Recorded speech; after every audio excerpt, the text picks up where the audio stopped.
సమస్యలు చుట్టుముట్టినప్పుడు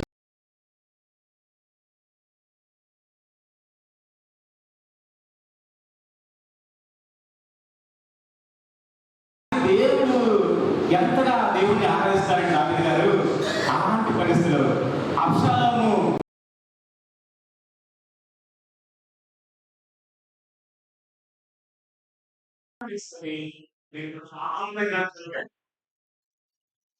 చాలా మంచి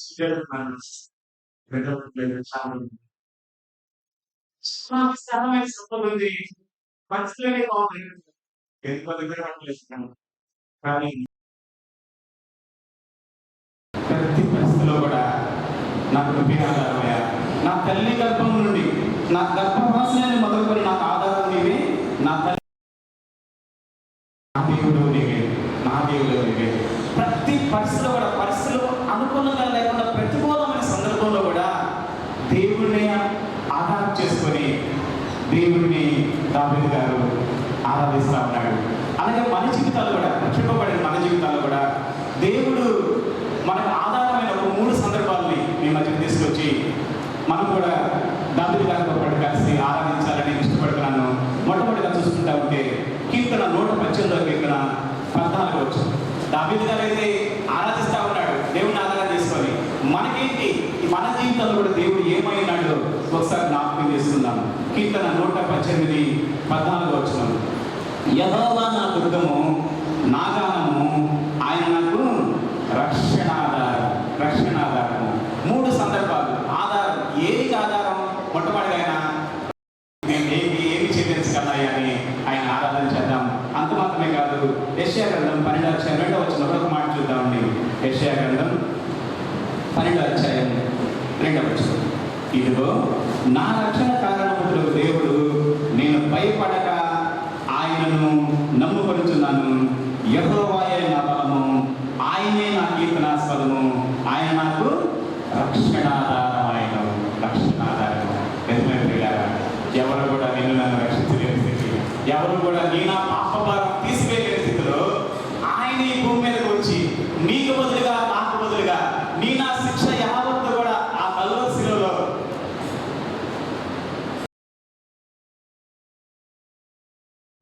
నీ నా శిక్ష యావత్తు కూడా తీసివేసి నిన్ను నన్ను రక్షించుకున్న దేవుడు కాబట్టి నాకు రక్షణాధారమైన దేవ నిన్ను ఆరాధిస్తున్నానయ్యా అని చెప్పేసి ఆరాధిద్దాం. రెండవదిగా కీర్తన 4వ కీర్తన 1వ వచనం. కీర్తన గ్రంథం 4వ కీర్తన 1వ వచనం. నా నీతికి ఆధారముకు దేవా, నేను మొరపెట్టినప్పుడు నాకు ఉత్తరమిమ్ము, ఇరుకులలో నాకు విశాలత కలుగజేయవాడువు నీవే. మొట్టమొదటిగా రక్షణకు ఆధారం. రక్షించిన దేవుడు నీ మీద నా మీద నీతిని ఆపాదించి నీతికి ఆధారంగా చేశాడు. నిజంగా ప్రియులారా, రక్షింపబడక ముందు మన జీవితాలు ఎంత దయనీయంగా ఉంటాయంటే, పైకి కనిపించే మంచి ఇది నీతి కాదు.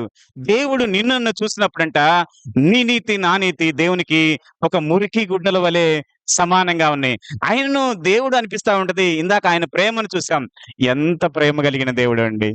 ఇన్ని వేల కోట్ల జనాభాలో నిన్ను నన్ను జ్ఞాపకం చేసుకొని ప్రత్యేకంగా నీవు నేను ఎక్కడున్నావో అక్కడికి వచ్చి నిన్ను నన్ను రక్షించిన దేవుడు.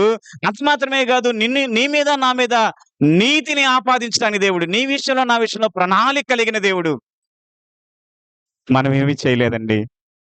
ఆయనే మన దగ్గరికి వచ్చాడు. ఆయనే నిన్ను నన్ను విమోచించాడు. ఆయనే నీ మీద నా మీద నీతిని ఆపాదించాడు. రక్షకుడైన దేవుడు నిన్ను నన్ను దర్శించక ముందు నీ జీవితం నా జీవితం ఎలా ఉందో ఒకసారి రండి చూద్దాం. రోమీయులకు రాసిన పత్రిక 3వ అధ్యాయం 10వ వచనం. ఒకసారి ఈ మాట చూద్దాం అందరం.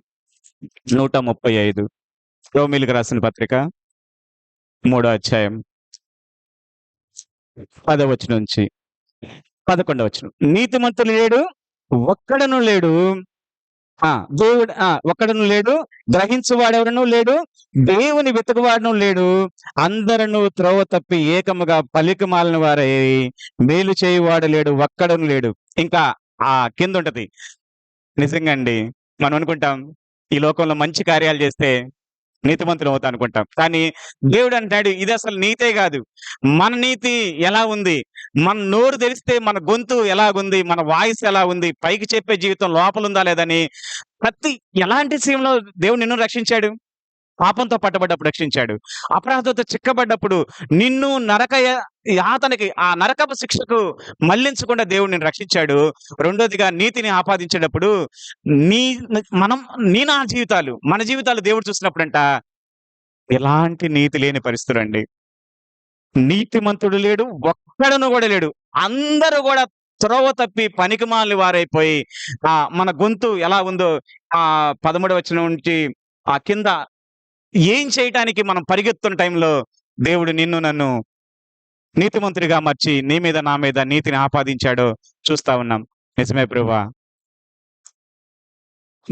మీరు గనుక వచ్చి రక్షించబడకపోతే నాకు రక్షణ లేదు తండ్రి. మీరు గనుక వచ్చి నా మీదకి ఆ నీతిని ఆపాదించబోతే ఎప్పటికీ నేను పాపిగానే మిగిలిపోయేవాడిని ప్రభువా. ఆయన నీతి నీ మీదకి నా మీదకి ఆపాదించడం వల్ల ఏం జరిగిందో ఒకసారి నెక్స్ట్ ఒక పేజీ రోమా 5:9లో చూస్తాం.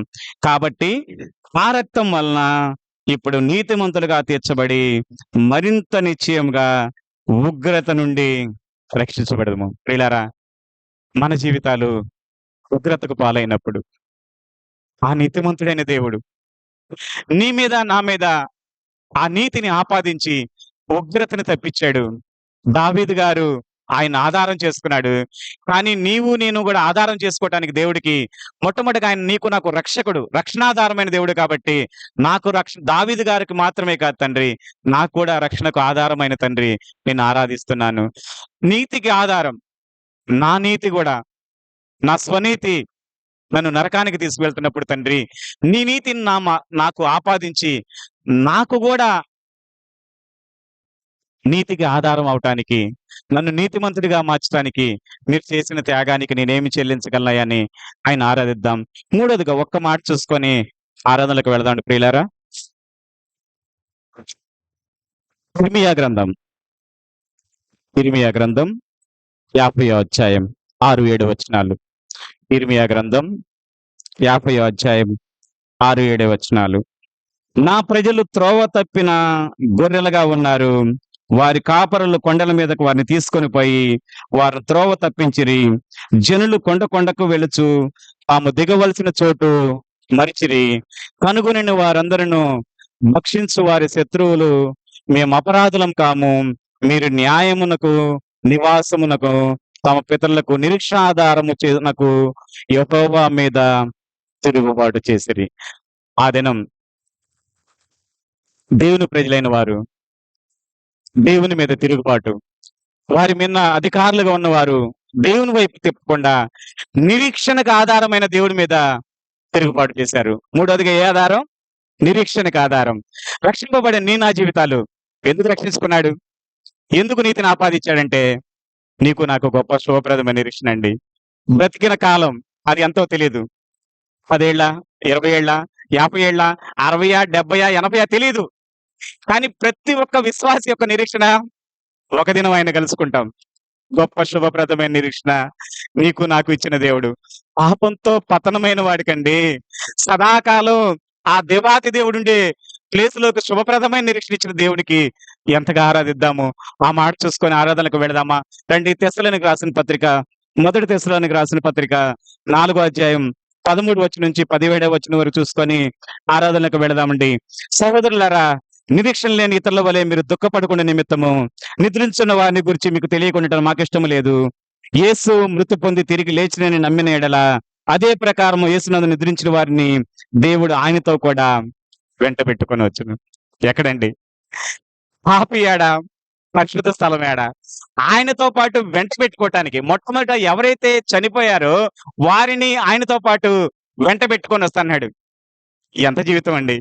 60 ఏళ్ళ 70 ఏళ్ల జీవితానికి పరమందున్నే దేవుని దగ్గర ఆయనతో పాటు ఉండటానికి, ఆయనతో పాటు వెంట పెట్టుకోవటానికి ఇంతకంటే ఏం కావాలండి?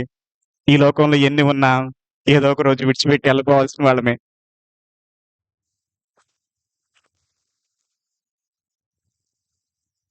15వ వచనం. మేము ప్రభువుని బట్టి మీతో చెప్పినదేమనగా ప్రభువు రాకడ వరకు సజీవులవై నిలిచిండి మనము నిద్రించిన వారి కంటే ముందుగా ఆయన సన్నిధి చేరము.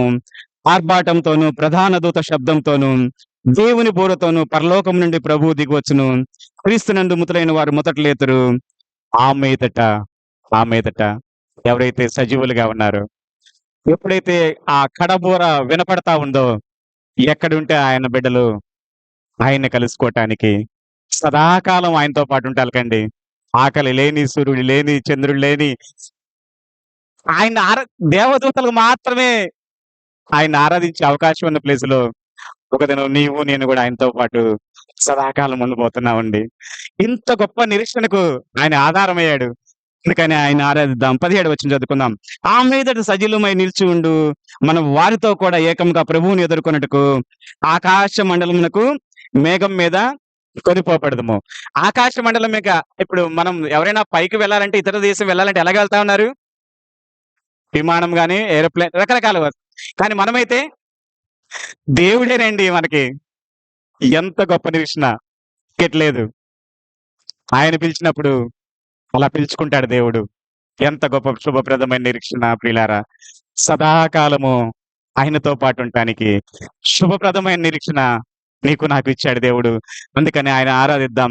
కీర్తనాకారుడైన దావీదు గారు 3వ కీర్తన 5వ వచనంలో అబ్షాలోము తన్ను తరుముకుంటూ వస్తున్నప్పుడు ఏం చేయాలో దిక్కుతోనే స్థితిలో ఎవరిని ఆధారం చేసుకోకుండా దేవుణ్ణే సపోర్ట్ చేసుకొని హ్యాపీగా ఎలాగ నిద్రపోయాడు. రక్షింపబడే నీ నా జీవితాల్లో ఆయన నీకు నాకు రక్షణాధారం. అందుకని ఆయన ఆరాధిద్దాం. రెండోదిగా నీతికి ఆధారం. అందుకని ఆయన ఆరాధిద్దాం. మూడోదిగా నిరీక్షణకు ఆధారం. అందుని బట్టి ఆయన ఆరాధిద్దాం. చివరిగా మూలాంశం చూసుకొని ఆరాధనకు వెళదాం. 3వ కీర్తన 5వ వచనంలో యెహోవా నాకు ఆధారము, కావు నేను పండుకొని నిద్రపోయి మేలుకొందును. దేవుడి మాటలను దీవించును గాక. ఆమేన్. సహోదరి